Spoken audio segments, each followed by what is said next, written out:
Bret, thank you so much for joining us on the Parks Academy. We are thrilled to have you here. The voice of Mickey Mouse himself, the fourth voice of Mickey in the history of Mickey. And so, yeah, thank you so much for taking time out of, I'm sure, your extremely busy schedule to join Oh my us. gosh. Well, I'm happy to be here. I'm always happy to talk about all things Mickey, all things Disney, all things theme parks. So, Oh boy, let's get going, everybody. That's awesome. I'm like on the fence about whether or not I want to show you my impression later and be judged by it.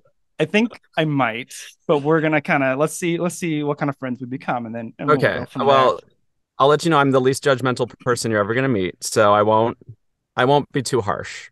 Awesome. I Also, appreciate I'm that. an actor, so I know how to, you know, You know how to act like someone's good I when know how they're to not. act like it's good when I'm thinking, no.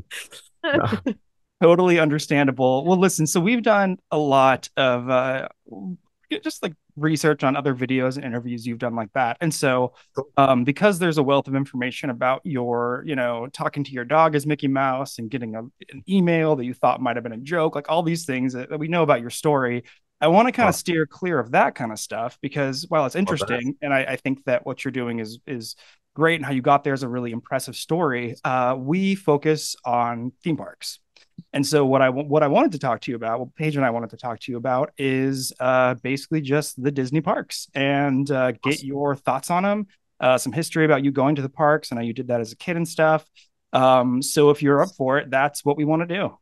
I love that. Like I said, huge Parks fan. So I'm very excited. I love telling my story and it doesn't get old, but I'm happy to talk about something different for a change. I love that. Sweet.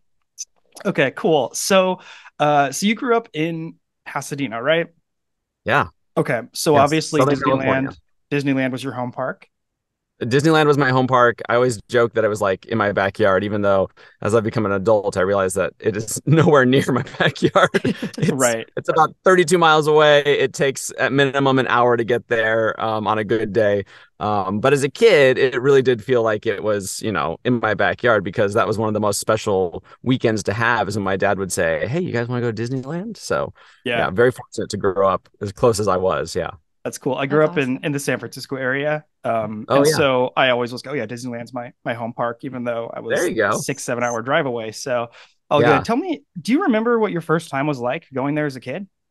I don't remember my first time, which is so sad. I have a lot of pictures from some of my early visits. Me in a little stroller with Mickey's sunglasses and hat and eating popcorn. And so like I clearly was having a good time. I think one of my earliest memories I have is was being terrified of the characters actually. I remember being in New Orleans Square Hmm. with my mom, and Winnie the Pooh was walking through, and I was terrified of him. Now, back then, this was the Winnie the Pooh that was like really big with the honey pot The on his honey pot head, on his head. like Right. the Right. wobbly arms. Uh-huh. So to be fair, he wasn't the most cuddly, version of himself. Hmm. Um, but I just remember being really afraid of him. And yeah, similarly, I remember when Star Tours had just recently opened up and Darth Vader and stormtroopers were walking around. And that was a reoccurring nightmare for me that Yeah. the Empire had invaded my home and I was hiding from Darth Vader. So to go to Disneyland, to be in Tomorrowland and see him walking around, I was like, oh crap, Yeah. he's found me. We So yeah, that's super oddly, my, funny. my first memories are being scared of things. I'm Oh, realizing. That's fair. My first trip, I was like, I'm not gonna say how old I was, but my parents had to like convince me to go on every ride, not every ride, but like Uh, the bigger yeah. ones, because I was like, I don't want to do this, and so they would have to kind of like, okay, listen, grow up or get out. And it was a lot of No, like easy ones like Splash Mountain or whatever. I'm like, I can't do it. There's no seatbelt, so being hey, scared of Disney's a real thing. and Splash Mountain is not an easy ride. I mean, I just went No. on it last weekend and I went literally underwater. And you forget that for some reason you Hmm. always forget. I'm like, oh, it's fine. You're not gonna get that wet. Yeah. But oddly enough, I had brought my one of my oldest nieces, who's 7, and she's at the age where she's like she's aware of the things she doesn't want to go on. So before we go on a ride, she'd say, "Does it have a drop? Hmm. Is it a small, medium, or big drop?" And then at the end of the day, she was like, I'm learning that there are things that are scary, but the more I do them, the less afraid I am. And I was like, that's a big deal. And I did wow. say to her, then I was like, part of the fun of Disneyland is that some of these attractions are a little bit scary or they'll make you a Hmm. little bit nervous. And I think that's the fun because that it's all pretend, it's imagination, and it's at the end you might be a little bit scared, but it was fun and worth it. So Yeah. it's really interesting to see a 7-year-old going through that, and again, like like I just admitted, those are my first memories. It was like this is like that nervous fun, right? That like Yeah. a Yeah. little anxious. Yeah. The only thing that makes me nervous now is like crowd sizes and feeling like I'm going to I know. suffocate, as I'm trying That's to exit a the park. adult problems. It goes from like how high is the drop to how many people am I going to be around? Right. Right, exactly. Absolutely. Well, that's really cool. Paige actually, we were at, I don't remember which trip it was. I think it might have been early 2020 when was it Kylo Ren or Darth Vader that you were like, I don't know if I It want to was do Kylo this. Ren. He Yeah. scared the Oh yeah. crap out of me. Yeah. Well, I mean, it's And I'm not scared intimidating. of characters, but he was like getting up in my face, trying to bring me to the dark side. And I was like, no, no, no, no, no. Yeah. Please No, don't. no. Too much. Too much. Yep. Yeah. Yep. Yeah. That's How often do you go to the parks now? I mean, is it because I know how you're obviously really busy doing what you're doing, but do you get a chance to go to the parks a lot? And if so, like, is it Disneyland and Disney World equally, or what does that look like? Yeah, that's a great question. And people always ask me, like, are you there all the time? Mhm. Especially people who don't live in California, assume that because of my proximity to Disneyland, I must be there all the time. And, when I first started 14 years ago, I was so excited because I was back in LA, my hometown of Southern California or home area. Mhm. Southern California is not a town. But I was back home, and so I had the opportunity to go to Disneyland again, which had kind of gotten away from me when we moved. I was in high school, we moved away, and I was like, one of the first things I was sad about was not being close to Disneyland. Right. So yeah, I took advantage of that. I got down there as often as I could. And then, as you mentioned, my schedule has just gotten so busy, and that's a great thing.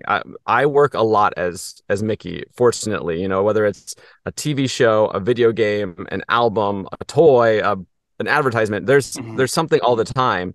So I'm in the studio pretty regularly throughout the week. But fortunately, if it's not going for fun, like I did this past weekend, I had a great family trip for fun, which is Mhm. probably the first time we've done that all year, just going down for fun. Right.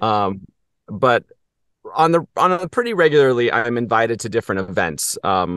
For special events where I get to share my story or talk to annual pass holders or whatnot. So because of that, I would say I'm in the parks fairly frequently. Mhm. Oddly enough, I think I'm in Walt Disney World more than I'm at Disneyland. Cool. Um, Yeah. and even though Disneyland is my home park and Walt's original and will always hold a special place in my heart, I've grown really fond of Walt Disney World. Um, Yeah. Yeah. I feel like I'm truly on vacation when I'm there. Like when I'm at Disneyland, I'm having a ball, but at a certain point of the day, it hits me that I have to make my way back to the parking lot, get in the car, and drive an hour to get home. And then, and Yep. then I'm just, you know what, I'm over this. And then But it's Walt like, Disney World, it's like, let me just hop on some transportation, get to my hotel right. room, and Yep, exactly. And then you get home and you're like, oh, there's dishes in the sink now, Like yeah, this then wouldn't happen to me in reality hits Florida. you. Um, Reality hits real yeah, hard when you walk in and your dogs are like hungry and you're ready to go to bed and they're ready to play. So yeah. yeah. That's awesome. We so a little bit of history of us here. So Paige, we live in the DC Baltimore area.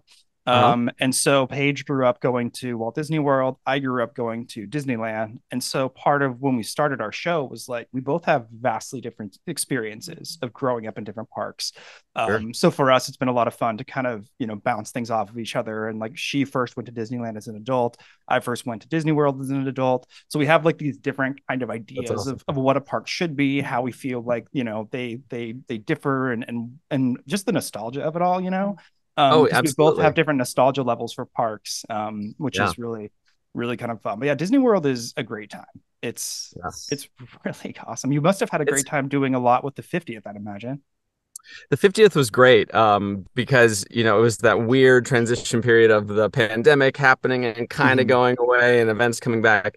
So I got to very early on partner with Walt Disney World to be a part of the Fab 50 character statues. I'm probably butchering that name. It's like a lot of Yeah. words, but the statues that came out, and I got to Hmm. be one of the first presenters to announce it.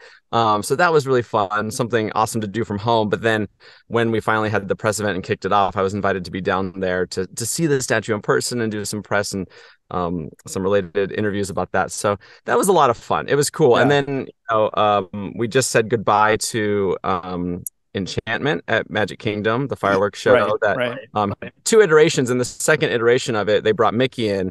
And so that was really exciting for me. That was like my first mainstream fireworks show. I've done some holiday spectaculars like the Halloween. Mickey's Not So Scary has a Halloween show with Mickey in it. But this was like the first big nighttime spectacular fireworks show at Magic Kingdom that I got to voice Mickey in. So that was really cool to see. And I actually one of my last trips there coincided with the last night of it. So it was a really special moment where Oh, we got wow. to watch it. Oh, And unbeknownst to me, a lot of the team behind it was there in the same viewing area. Cool. I was with my husband, my brother and sister-in-law, and our nephew was there. Got to his first trip to Disney World, so he got to see that. So it's just like a really cool oh. culmination of all the 50th, kind of celebrating all that was and everything we did, and now on to the next thing. Well, So yeah. yeah, Now, that's a now lot on of to fun. like Disney 100, right? I mean, there's Yeah, like a never-ending celebration with these guys. never-ending celebration. Do you guys remember Disney parks having this many celebrations and anniversaries when you were growing up? Because No. I remember anniversaries were a big thing, but now it feels like there's no breathing room in Hmm. between. It's like 50th, 100th. And I've heard that Yep. there's a lot of people confused, like, wait a second, you guys just turned 50 and now you're 100. Is Disneyland Yeah. 100 Yeah. or is Magic Kingdoms, like, what's going on? It's Yep. confusing. Yeah, at this point, I feel like we have to book our tickets for like the Disneyland 100th anniversary in like You better 2054 or start whatever. planning for that. And then Um, Mickey's 100th is around the corner. So I know. No, there was definitely not this many celebrations that I recall. I remember the Disney 50th to a degree. yeah, I remember the 60th better. I think that was the diamond one. that was the Don't diamond. Yeah. Yeah, I remember Yep. that one better. But yeah, no, the 50th just felt like in Disney World felt like it was just bigger than anything I'd ever seen before. But I think that also has to do with park growth and Oh, yeah. the Absolutely. popularity of parks on social media and Yeah. YouTube and all that kind of stuff. Yeah. So, Oh, it's a whole different world. I mean, as compared to just 10 years ago. mhm. So yeah, Yeah, exciting to it's see. it's nuts, but it's awesome. Cool. Yeah. What's been one of your favorite projects that you've done in the past or that you've been able to do? Because as I was looking through like your IMDb and projects and stuff you've done, I was actually surprised at how many video games you've actually Yeah. done. Like the list was kind of extensive. Yeah. But even just with like, the shorts and the film or the films and TV shows and stuff, what's been one of your favorite projects that you've been able to work on? Yeah, it's I'm getting to the point now because June will be 14 years for me, which is kind of crazy. I remember when I hit 10 years and thinking, that would never happen. And not at 10 and 14, it's like 15's around the corner. It's terrifying. And I'm really curious. I wish I could go back and just count up how many projects I've done because to your point, IMDb lists a lot. That's not even the full thing, like Right, right. I'm not updating it. I know the studio's not.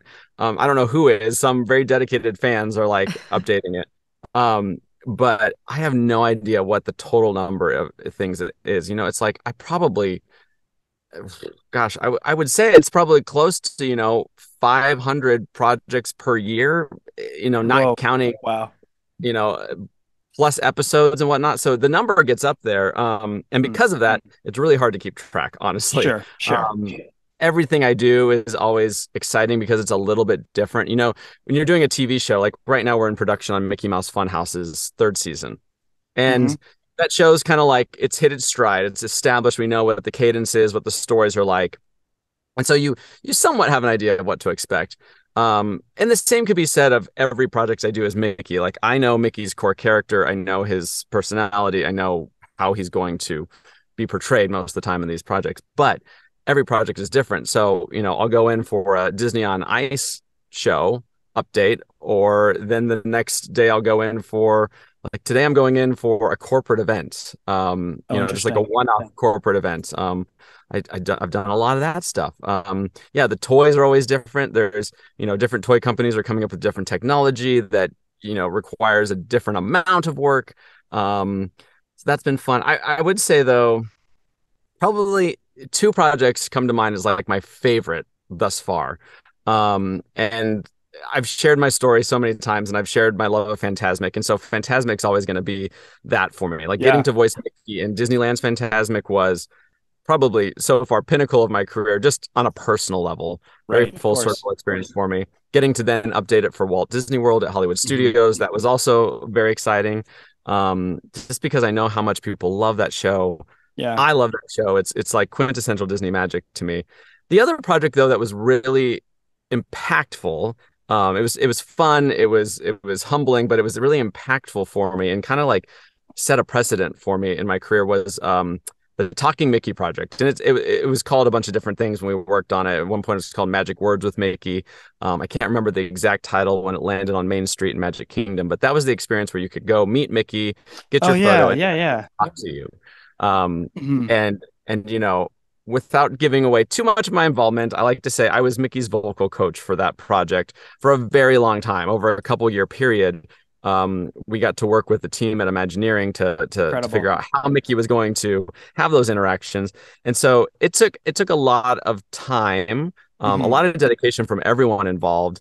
But it was a true training ground for me in Yeah. terms of improvisation, just like really nailing down Mickey's core characteristics. But also, that experience was totally different than, let's say, a castle show where Mickey's up, doing the big fanfare in front of the Hmm. castle. Because Mickey's playing a role, he's presenting, he's being the showman. But in those interactions, Mickey was really just having a one-on-one moment, being your pal. He was meeting you at wherever you were, whether that was excitement from the day, exhaustion from the day, Hmm. maybe feeling very emotional from the experience. And so that broad breadth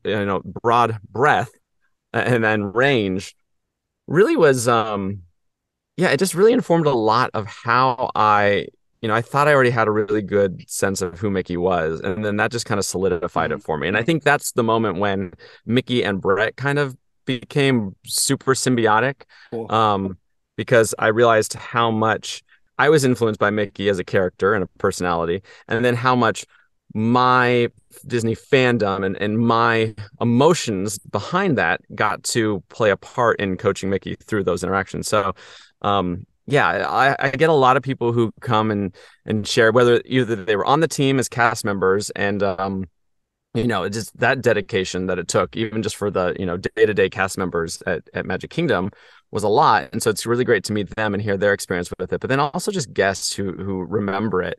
um one thing I thought was really funny is a lot of guest surveys, they'd come out of that experience having just had a full-on conversation with Mickey, Say, you want to take a picture? and they'd leave, and the guest services would say, now, was that different than any other experience? Like, what do you remember, or what stood out to you the most? And most often people wouldn't even acknowledge that he talked. Oh, It would just be like, well, it was really cool because he noticed my t-shirt, or it was really cool because Yeah. he likes Haunted Mansion too. They weren't saying, being like, oh my gosh, Mickey just talked to me. It just felt right. you like a know normal process, right? Like he's supposed it to was a talk to normal you. process, which Yeah. I thought was such a testament to the character of Mickey Mouse. And, it's like most interactions people have with him at the parks, he's silent and pantomiming, Hmm. but they're still connecting with him. Yeah. And Mhm. then when you added the voice on top of it, it definitely made the experience better. Um, but, it was one more layer to the experience. But I can't say that people were, I guess, having a better experience. And that's not to diminish that project, but it's to say that Mickey is such a personal connection Mhm. with people, right? Like, I always say Mickey is the one mutual friend that we all have. You walk into the room, you don't know anybody, but you're like, oh, you know Mickey? Oh, cool. Yeah. Okay, we can Right. talk about Right. that. Yeah. Yeah. And so it's just like, it's really cool to be a part of a character and an experience like that project was, that just really kind of solidifies that personal connection. That's really cool. I would have to imagine, obviously doing things like TV shows and video games can feel a little bit, they have to feel a little bit distancing because you don't really see, like our daughter, we have a 16-month-old, and Uh-huh. she hears your voice every single day. And so by proxy, so do we. um, like, I'm sorry. no, no, no, it's good. And thank Um, you. she loves like Mickey Mouse Funhouse. She loves that show. Clubhouse, obviously, but I do understand that Wayne voiced, I think, about the first three seasons of that before. The first first 3 seasons. Yep, I came on Okay. season 4 and 5. Yeah. Yeah. So, but anyway, the point is like she watches a ton of Mickey Mouse content. I think we watched the Yeah. that latest Mickey Saves Christmas, that really amazing stop It saves motion Christmas. like Yeah. animation one that came out this year. We watched that almost every morning during December. Oh, And so, you don't, but you don't get to see that, right? So I'd have to imagine that like going to the parks and seeing people light up when they hear, your voice in Phantasmic, or that interaction with a character, or yeah. just that personal touch. It has to mean so much. And I would imagine that, just speaking from the perspective of parks, that has to be a huge deal to be able to see people be so affected by something that you do for work, Absolutely. you know? Yeah, and similar to your last question, a lot of people always ask me like, "What's your favorite thing to work on?" And Mhm. I've said from the very beginning, the theme park projects are my favorite. Yeah. One, because I'm a huge theme park fan, but two, exactly what you just pinpointed. Where people are always surprised sometimes how quickly our part is done. Like let's say Mickey Saves Christmas. I think I had 3 sessions for that. So I Right. did one main recording session for it. I did one main music session for it, and then I probably came back and did a few pickup lines. Hmm. But my part was done fairly quickly considering all the other work that went behind it. And when we're doing it, we're there with the directors, but we're not there with cast members. We're not there Right. with an audience. So you don't get that interaction. But Hmm. and the same goes for recording stuff for the theme parks. We don't see it, but how Hmm. great is it then that we get to go to the theme parks? And Yeah. on my last visit, I made sure to go see the opening. Again, I'm terrible with the titles of them, but the opening castle show at the start of the Yeah. day. Mhm. Hmm. And it is really cool to see, please welcome Mickey and Minnie. And they come out Yeah. and people go crazy. And then Mickey says his first line, Oh boy, welcome everybody. and you see how excited they are. I think at the end, he's like, What are you waiting for? Let's get going. and everyone runs Hmm. off. And I'm like, that's Yeah. so cool because I get to see how excited people are, and I just kind of sit there Hmm. quietly, like usually behind sunglasses, trying not to tear up because I Yeah. still get Yeah. very emotional at these Right. things. Especially if families are involved. Like, ugh, that's the worst for me. Well, Like, and I'd have to imagine too, I mean, you don't like own Mickey Mouse, even though you're the voice, right? Like I'd have to imagine for you too, it no, feels like so beyond you, right? Um, absolutely. Whereas like, I mean, because the voice is so iconic and so recognizable, it's like no one really looks at that and like, oh, that's Brett or that was Wayne, or it's kind of hard Yeah, not to differentiate Mickey in like the 20s from Walt, of course, because his sure. voice was so specific and that's like what it was. But yeah, I mean, Yeah, when you like hear Mickey Mouse's voice, you're like, oh yeah, that's pretty much Walt Disney, right? Like because yeah, yeah, they're so synonymous with each other. So it has yeah. to be kind of a cool feeling too to see that and realize that you're a part of, frankly, like a worldwide phenomenon that means so much to so many people. Yeah, I think for me, it's the realization that I get to play. I always say I get to play a very small part in such an amazing legacy. Because I, as you've mentioned, you've heard my story before, and I always say, I wasn't a voice actor. I wasn't somebody who was Mm-hmm. looking to be in entertainment.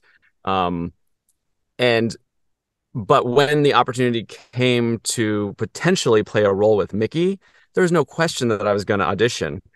Just because and this may sound weird, I had a lot of passion behind Mickey Mouse, specifically Mickey's story, and like you just pointed out, his correlation with Walt Disney and kind of that synonymous existence where Mickey represents so much of Walt's journey, and my fandom of Disney really originates with Walt's story. You Right. know, a curiosity that just drove his ambition, and made him and his creation into what it is. So yeah, it's an interesting perspective because a lot of people get caught up in like, oh my gosh, you're Mickey Mouse. You must get to go to Disneyland all you want. You must be treated like royalty.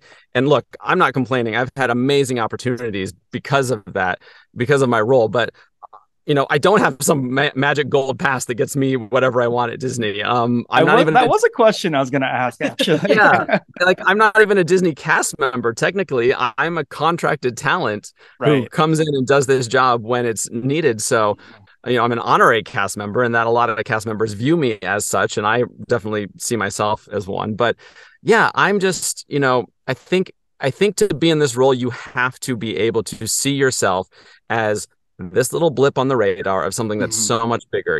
I'm voicing Mickey, but Right. on the TV show, there's hundreds of people behind the scenes working on that to bring Mickey to life. At the theme Right. parks, the same deal. And, I get to play Mickey right now. I'm the fourth voice. There's already been a fifth voice with Chris Diamantopoulos Mm-hmm. in the Paul Rudish shorts and Mickey and Minnie's Runaway Railway. So, in some ways there's a little tangent there that I'm sharing the space with. And there will be somebody who comes in as the main voice of Mickey after me. So you really do have to kind of look. I mean, maybe I shouldn't be saying what you have to do. This is what I'll say. I hope that whoever has this amazing opportunity after me is able to come into this role and be dedicated to this character for reasons that are not some recognition or stardom or celebrity from it. Because, I do not consider myself a celebrity by any means. I realize that my role has given me some more notoriety than maybe I would have otherwise, but Mickey Mouse is the celebrity. Let's not make any question about that, right? For sure. Yeah, totally. I just get to play a part of it. So I would hope that whoever comes in after me is able to understand that too, because it's really it look, if I'm being real, this job requires a lot from you emotionally, physically, time wise. And so if you're doing it because you think if you're interested in doing a job with a character like this because you think it's going to put you on a pedestal and get you access to Club 33, then all I'm going to say is think again. There's other ways to make it. There's a lot of easier ways to make a lot of money and be able to just afford to go to Club 33 or something. Yeah. I'm still trying to figure out how to make a lot of money. I don't know. Yeah, that's kind of all of us. I mean, we're like, how do we get this podcast to send us to Disney regularly? Yeah, it's hard work. It's just pursuing the things that you love. It's like I'm voicing Mickey, but I'm still running my design business. I'm still doing art. I'm still doing all the things that bring me joy because that's what you should be chasing. So anyway, that was a weird tangent, and I'll get off my high horse. No, it works. Reality. Here's a fun question. So we just wrapped up about a month ago a whole series that we did where we interviewed artists from Festival of the Arts. Very cool. I know that you're part of the Disney Gallery. You have some really beautiful work that you've done, including the national parks posters that I'm a huge fan of, or canvases or whatever you call them. But anyway, have you ever participated in the Festival of the Arts? Is that something that you've ever been invited to or strive to do?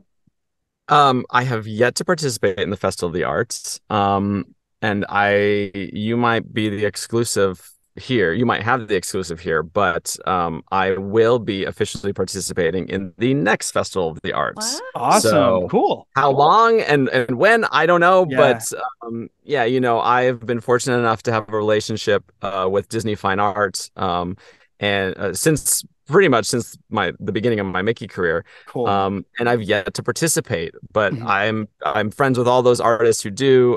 Tim Rogerson is a big Disney Fine artist that participates, and you guys may have seen it if you've been down there. Tim and I went to school together. We were in the same class in illustration at Ringling College of Art and Design, and we would go to the parks together, and we'd be like, man, wouldn't it be so cool to be Disney artists? And he's like prolific now in that field. So proud of him and envious in some ways because I see his work. I'm like, that is so good. But yes, I'm continuing my art series. I've got a few more in the National Park series actually in the works. I've got unrelated to Disney Fine Art. I've got some other things in the works that I can't really talk about, but we'll just say that my art side is really has been great, and I've got a lot of opportunities that you should hopefully see my name in the Disney art world a lot more coming up. But yes, Festival of the Arts, whenever that is scheduled for the next one, I plan to be there. Congratulations! That's so cool. Yeah, congrats. Thank you. We interviewed some really cool people, like Jason Ratner, Jared Marama, Dom Corona, some of these bigger names in there. And it was just so fun to talk to them, about their passion for it. Like, for instance, Jared does all of the Disney baby series art. And we have those books are coming out of our walls. We have so many of them for our daughter. And like you said, it's he does the art. It's really fun to talk to them and to get their perspective and stuff. But at the same time, it's it's just Mickey Mouse. It's just Disney. That's really what it all is.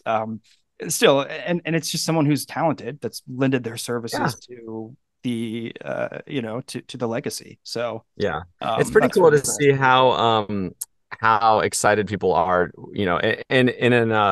in a humble way. I've had the chance to meet Jared once or twice, and I'm a big fan of his work, and it's he's just so passionate about what he does, right? I thought it was so cool. He he did some art for the like kind of at the kickoff of the Disney 100. Just to post on social media, and Bob Iger responded on Twitter about it, and he was just like over the moon. And I was like, "That's so cool." We actually interviewed him the day after he got that tweet, and the Yeah. first thing I Oh, asked him very was like, cool. "Okay, let's talk about this because it's kind of like godlike status that you just got that shout out, you know?" Yeah, So that's that's an awesome. endorsement for sure. It really Yes. is, yeah. And so once again, I said it on that episode. I'll say it again, Bob. If you're listening, would love you to come on our show. There you go. That's cool. Hold on, Well, let me get my call for you right now. Just oh, kidding. yeah, if you forward me his number, that'd be great. Okay, let's talk about this. Okay. I appreciate everything that you've shared with us and stuff, but I would love to hear from not Bret Mickey Mouse, but just Bret the guy. Okay. What is I want to hear about some of your favorite things in the Disney parks. So, what is to start your favorite Disney park? It could be in the United States or abroad. Oh gosh, I wish I have yet to go abroad, other than via YouTube. Same. But Yeah. yeah, I was actually hoping to get over to Paris this year, and unfortunately those plans fell through. But favorite park, I think it's still, even though I said I've started to prefer Disney World, I think my favorite part is going to be Disneyland, Okay. purely for the nostalgia and the history and the legacy side of it. Was there more to your question? Sorry, before I No, ramble. go on, ramble, Nope. ramble away. Um, I was gonna say, it's interesting. I want to say that I've become that old man who prefers to go to a Disney park and just like just being there and walking Mhm. around and getting some good food and experiencing the ambiance of it is really my preference. I don't think that has anything to do with my age. I think I've always been that way. Like I always loved rides. Listen, Um, I'm 30, and I was telling Paige a couple of days ago, I'm like, I would literally go to Disney for free. Like, I would literally go do services for free. I'm a photographer and just like photograph the park all day, hang out. I won't bother anyone. I won't talk to anyone. I won't yeah, ask for anything. And I would pay them to do that actually, which is probably a stupid thing to say, but I'm with you. I'm with you on that. So I don't think it has anything to do with the no, age preference. it's not stupid at all. I on my last visit down there and I couldn't even remember what it was for. I was in Magic Kingdom for something, or I'm not sorry, I was in Walt Disney World for something. Um, Unrelated to being in the park. So I can't, gosh, this shows how great my memory is. I don't know why I was there All or good. where it was, but I was on property, just not in parks. And the event wrapped up a little bit early, and I was able to get a reservation to go into Magic Kingdom, and I got over there as quick as I could. It was like, I don't know, 6 o'clock, I think. And all I wanted to do was get on the railroad and ride around Magic Kingdom. I Yeah. got there, unbeknownst to me, the railroad closed at 6. So wah, Oh, wah. no. Um, I That's so walked in, but early. it's so early. It's so early. I've got a bone to pick with. I know one of the leads on the railroad now. I'm gonna have to Yeah. talk about that. But you know what I did? I just walked through Main Street. I was all by myself, and I've never been somebody who likes to travel alone. I Mhm. prefer to have shared experiences with people. But I just walked around Main Street, and then I found this really quiet spot in Liberty Square, and I sat down and I just watched the fireworks, the first part of the fireworks. Um, and that was great to me. Like I didn't need to go on an attraction. I didn't need to do anything specific. I just needed to like be around, see the people, hear the music, look at the sights and the sounds, and that was a great. It was one of my favorite visits. So Love that. Yeah. Yeah. That we feel the same way. One of the benefits, we don't go all the time. I mean, we have a 16-month-old, we have one on the way. We both have full-time oh, jobs. congrats. Thank you so much. We're really excited. So, our last time there was in October with our daughter, and one of the Okay. things we loved about it was we didn't really go on many rides. I mean, we did, but we didn't like we had to take turns a lot, you know. Sure. But we just did a lot of like sitting around and hanging out in the grassy areas and taking our time, and it's Yeah. nice. I mean, I'm not I've been to Disney enough times in my life to where I don't feel like I'm going to miss anything if I don't go on Space Mountain when I'm there, or if I don't Yeah. see every show or do everything. So, just being able to be there for me is part of the fun. It's worth the price of admission for me. Absolutely. Yeah. Is the vibes, you know? And you know what I've been thinking about a lot on the past couple of visits is we call them parks, right? And Walt Mhm. called it a park. He was creating this park, and it's like, what do you do? Think about like a traditional park. It's grass, it's trees, it's flowers. It's maybe got a pond and a bench, and people go there simply to like shut out the noise of the day to day and Yeah. relax. And Hmm. and so I think Walt wanted his theme parks to be that as well. Right. It just was a place to go and relax. I don't think you had to go on an attraction or had to go to a show. Those things are there to enhance the experience for sure. Yeah. But the fact that you can enjoy yourself simply by meandering through, I think is a testament to the success of what Walt established with his theme parks. It's like, give me Epcot walking around, sipping on a good drink and Oh my having a gosh, little bite to eat like any day. That sounds great. Well, I mean, would love to end my day like that. He came up with Disney on a park bench, watching his kids do something relaxing. So that's really cool. So Disneyland is your favorite park. I hear you on that. Paige's I mean, Disneyland, and then probably when I'm at Disney World is Magic Kingdom, and some people go, "Oh, come on!" But it's like I like I like everything it is. People, you like what you like. Don't you like what shame you other like. people. Yeah. Yes. Haters gonna hate. Come on. My favorite park is also Disneyland for a lot of reasons. Even more so now that Galaxy's Edge is there. I'm a huge Star Wars fan. Yeah. So that's a big one for me. And then mine is Animal Kingdom, which is usually people's least favorite park in Walt Disney World. It's underrated. Yes. I think it's the most relaxing of the parks, to your point that you were saying, to be able to just go and sit and enjoy and eat and drink. And I think Animal Kingdom is the best park for that. I think there's so much to see and do that you don't have to feel like you're rushed. And I love the nature aspect, the conservation aspect. I've always loved those things since I was a little girl. So that's my favorite park by far. That's awesome. And then there's all the nooks and crannies to go visit. Like Animal Kingdom is a park where you turn a corner and you're like, I have never seen this little rock outcropping and plant situation, right? Yeah. And or this little path. I've never gone this way. I've taken that path, but I've not done this one. Right. Yeah. Love it. Plus how cute are the Mickey and Minnie that you meet? Yeah. Their little outfits, of course, little pit helmets, safari outfits. We took our daughter to go meet them, and I sort of felt bad, but I didn't. She was 10 months old at the time when we took her, which I highly recommend taking an infant to Disney. It's so much fun. Maybe not your first time, but if you are a regular, definitely go. If you're inexperienced, yes. One thing that I learned with taking an infant, and a couple of cast members informed us of this, is if you have a cute little baby, all babies are cute, but if you have a little baby, the characters will take a enormous amount of time to just be with that little baby. So like we were in the room with them for much longer than other people, because like Minnie was playing peekaboo with her and she wanted to like feel their noses and touch their hands and everything. And then we went to, where did we get dinner? Why am I forgetting the name of it? Tusker House. We went to Tusker House for dinner. And all the characters came by, and we got like, Donald, Daisy, Mickey, Minnie all like circled around our table, 3 or 4 times just to see her. And Goofy did like peekaboo and stuff, and like fell on the ground. And it was just so much fun. So that's awesome. It's a great park. Speaking of Goofy, I did see recently that you were at the park with the great Bill Farmer. Yes, you guys go to the parks a lot together and hang out, because he seems. I mean, talk about a legend, right? Oh, Bill is the epitome of a legend, and especially a Disney legend. He's one of my closest friends, mentors. He's just a sweetheart. He is everything you want the guy who voices Goofy to be. That comes with a great sense of humor, and even he'll say, a bit of clumsiness at times. He calls it the Goofy curse. Where he's prone to spilling drinks or tripping or falling off a ladder into rose bushes while putting Christmas lights up. True story. It's happened to him. Oh my gosh. That sounds like something Goofy would do. Absolutely. It's funny.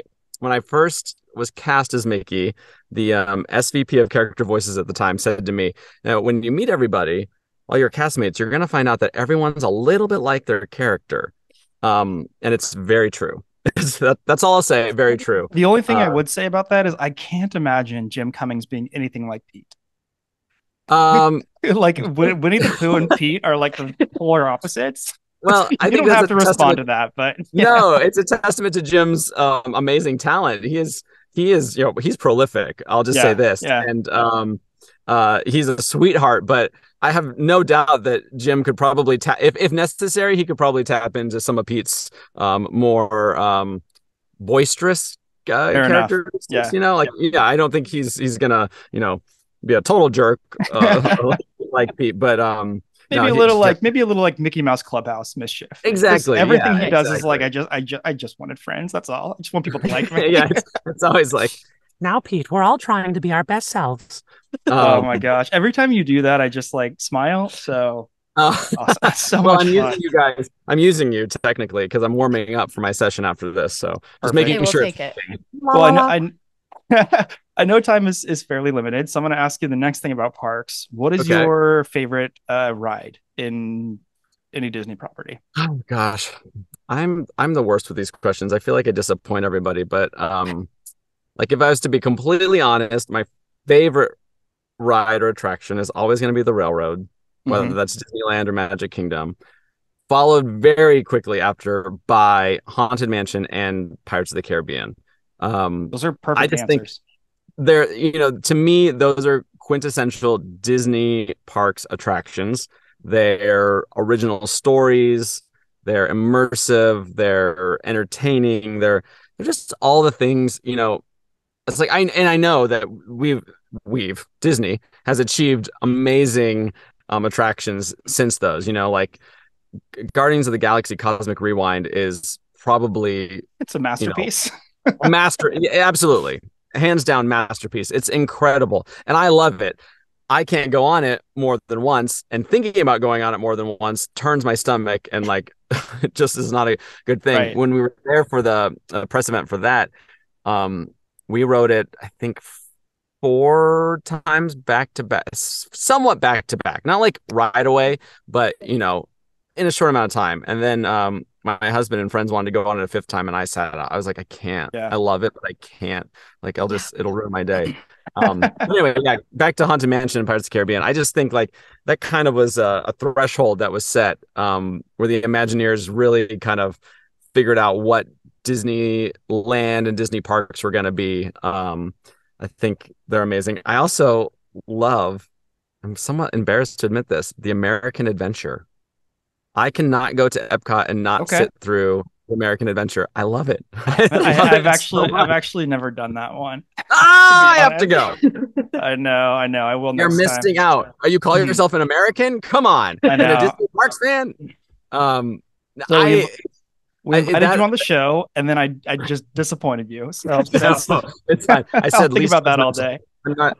Well, maybe I take it back. I'm a little bit judgmental. I'll probably judge you less for your Mickey impression than I do for you never going on the Yeah. American. But Right, right, right. No, I just I love. those are great rides It's like though. it's to me that's like the it's it's the origin of, it's like Epcot nostalgia. It's just Mhm. this like show that's all animatronics, which I would love. I'm still begging for a backstage tour. I just want to see how it's done. Um, and yeah, you just sit down and watch animatronics basically tell the story of our country. That's cool. And I love it so No, much. that's amazing. That's really cool.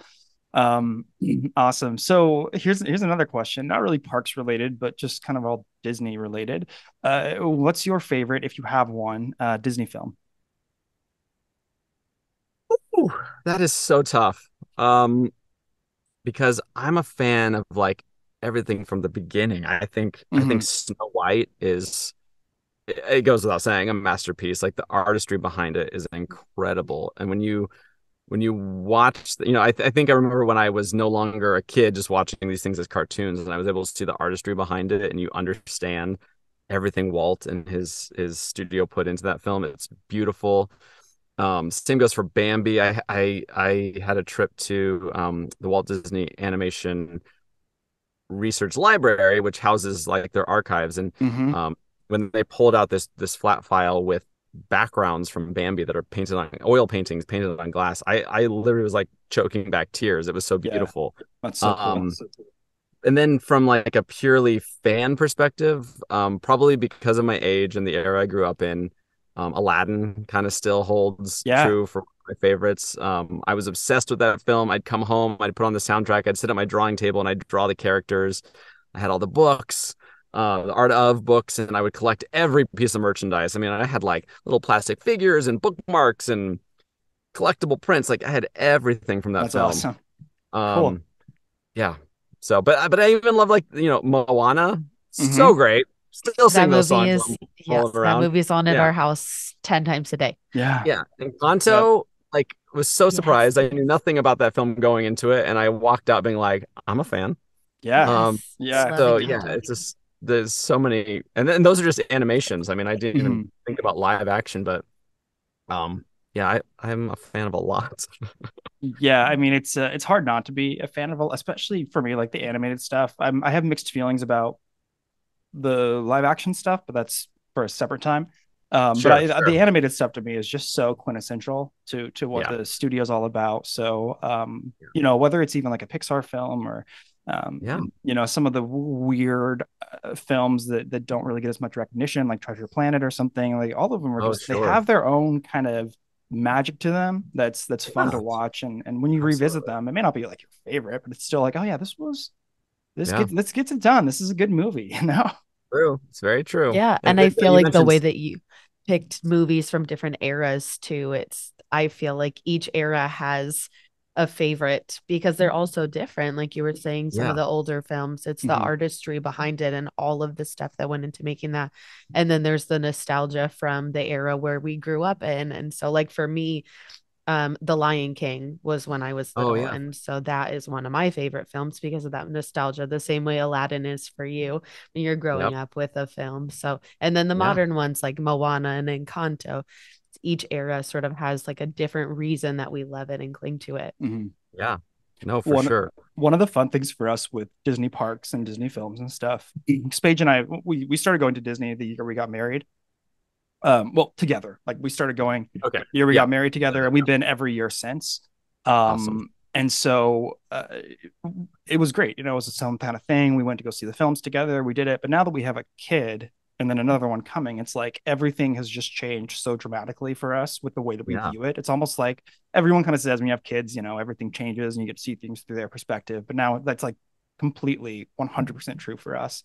For some reason we were kind of anti-Frozen for a while when we were, you know, just us. No reason. We just were like, it's Sure. not for us at all. Not for you. Yeah. And we play the soundtrack all the time because our daughter loves it. Like we were literally at Disney on Ice 2 3 weeks ago up in Hershey, Pennsylvania. And it was like, you know, all the princesses, find your hero, whatever. And like Yeah. it was great. You know, now we have like Yeah. this whole like renewed sort of commitment to films that maybe as adults we wouldn't have normally loved, but now it's because it resonates so hard with our daughter. It just Yeah. it has this different kind of feel to it. So It's a total perspective shift, which is really interesting. And I don't have kids. My husband and I don't have kids, but we have lots of nieces and nephews. yeah. And after I keep referencing this last weekend's trip, but after we left, I said, I think we finally figured out how to do the perfect Disney trip. And it's bringing our family and it's bringing Mm-hmm. those kids Yep. because it does awaken something that, maybe didn't go dormant in you, but you just like, look, we're all adults, and even if you love a Disney park, you go there and you're in adult mode where it's like, I got to get this cream cheese filled pretzel and I got to Mm-hmm. get on this attraction and Yeah. then I have to see the show, and you start Yeah. thinking of all that stuff. But then when you're with a kid and the kid's just like, but I want to go on Dumbo, or Small World is my favorite ride, and I'm like, oh, I wouldn't even have thought to go on Small World. Yeah.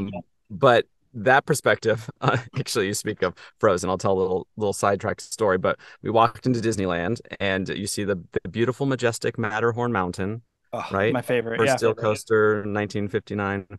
And my little niece innocently goes, "Wow, look, it's Elsa's mountain." And I was like, "Oh." I was like, the sad thing is, give it 10 years and it probably will be. Oh, Um, I hope not. I really hope not. oh, but again, you see it from their perspective and you're like, okay, like she has no idea what the Matterhorn Mountain is. Yeah. Right. She just But associates it with what she knows. Mm-hmm. yeah, what she knows. So Yeah. yeah, That's so really cool funny. experience. Yeah. So like our daughter, she she's got like this really pretty calming voice, you know, little baby girl voice. Whenever she sees Mickey or Minnie, I'm gonna try to do it justice. She will point, her whole body will tense up, and she'll be like, Minnie for Minnie, or she'll be like Mick for Minnie for Mickey. And she does it like all the time. I don't know, we were at, I don't remember what it is, but like anytime I see something that's like we were in Maine a couple of weeks ago, and Okay. we would see like lighthouses and things, and she just associated it with the castles. She would see it and point Oh, out the window and just go, man. I'm like, kind of, yeah, sort yeah, of, you know. sure. There's magic Yeah, everywhere, even in old lighthouses, I guess. that's right. Yeah. It's the weenie of Maine, right? Yeah. Was it John Hench who said the castle's the weenie of the park? You need a weenie, and so I guess everyone's well. Okay, you know what? I'm going to a place we shouldn't go. I'm not Yeah. going to say what I was thinking. That's okay. Our show's like kind of, that's cool. You wanted Brett and not Mickey Brett. Well, you almost got him. Yeah, it's okay. After Dark episode. Yeah. All right. I feel like I should try my hands at a Mickey impersonation.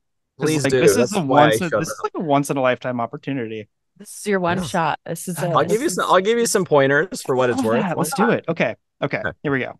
I'm really nervous. I'm actually like really nervous. I won't look. Okay. Hey everybody, it's me, Mickey Mouse. Oh, what'd you think? Honestly, it's not terrible. That's exactly what I said. I told Paige, I was like, be brutal with me. Tell me like the app. Don't be my nice wife. Just tell me. She's like, no, I wouldn't get it confused, but it wasn't bad. Well, Paige, you are a discerning fan. Then I will say that there are some fans who are not that discerning because I've even done the voice for people and they go, "That's all right." Yeah. or my favorite is like, "Oh, my grandpa can do that." I'm like, but can he? Not the because no. Yeah, here's the advice I'll give you, which is, and you may have already seen this interview, but there's a great interview with Wayne Allwine, and he's talking. This is when they're in production for Mickey's Christmas Carol back in the early '80s, and he's talking a little bit about Mickey's voice, and he says Mickey's voice is a falsetto, and it sits right in the middle. So because with a falsetto, you can talk up here, you can talk down here. But Mickey Mouse is right in the middle, and that's where you find those nice round tones, and you get a little bit of control, and you can get really excited or really low, but it still gives you a place to go. And what I heard is you went for that high place, which is typical and normal, but a lot of people live in that high place. So if you can learn to control your falsetto to get to a more middle ground, which is kind of in between the speaking and the falsetto, then you'll probably find that you're a lot more dynamic, and Paige might get confused then. That's the goal. I sometimes I tell Paige like I would love to be a voice actor. I see people like obviously you, but like some people who do it, do so many different voices, right? Like one I think of just of course is like Mark Hamill, who is so famous for like everyone's like that's Luke Skywalker, but I'm like, yeah, but it's also so many other characters and stuff, So it's it's cool it's such a cool thing to do, and you don't have to be a certain age to do it either, which is fun. No, I mean that's the benefit, right? You can have a face that's made for radio. And, no one's going to judge you if you start getting more lines or wrinkles on your face. A lot of times I feel a little bit. I don't want this to go on record as saying this, but sometimes I feel like a fraud because I'm a voice actor, but I voice Mickey. I've yet to really voice any other kid. I've done some like small bit parts for different episodes we're working on, but other than Mickey, I don't have like a main character that I'm known for. And that's intentional on my part, in that for me it was one, this opportunity to be a part of the legacy, like I shared, and something I was really passionate about. But two, I really strove to maintain my artistic side because I went to school for illustration and graphic design, and I started my career in that. And I never wanted that to go away completely. So Mickey has afforded me the ability to have the best of both worlds. Truthfully, it's like I get to voice Mickey, but then I also get to maintain being an artist and designer. And thanks to Mickey, I've had a lot of those Disney connections established. But yeah, there are heavy hitters in the voiceover industry that are just so crazy. You mentioned Jim Cummings. I mean, truthfully, I look up to him so much. I'm like, man, he is so talented. Bill Farmer too. It's like he's most even like a Tress MacNeille, right? I mean, she does. Tress is amazing as well. And I can say honestly, these people that you're talking about, like even just this morning, or I was watching Ted Lasso last night, and Corey Burton did no spoilers. Voiceover. No spoilers, but in the latest episode, there's a bit, and Corey Burton did some voiceover for it. And I was like, that man's a genius too. Yeah. Like, and I feel so fortunate, and sometimes I don't believe that I actually know these people, and I get to call them colleagues, and they've been so generous and so kind to me, which is amazing to see. I was going someplace and I lost my train of thought, but these voiceover people, they're pure talent. It's incredible. Well, we can't thank you enough for taking time out of your schedule to be with us. We've really appreciated this, and I know that our listeners will also really appreciate hearing from you from kind of a different perspective. I hope so. Again, thank you so much for joining us. This has been so much fun. Oh, you're so welcome. I'm happy to come back anytime. Let's talk theme parks. Think of some more questions for me. Okay. Oh, absolutely. Okay. Sounds good. All right, Brett. Well, thank you so much. We really appreciate it. Thank you, guys.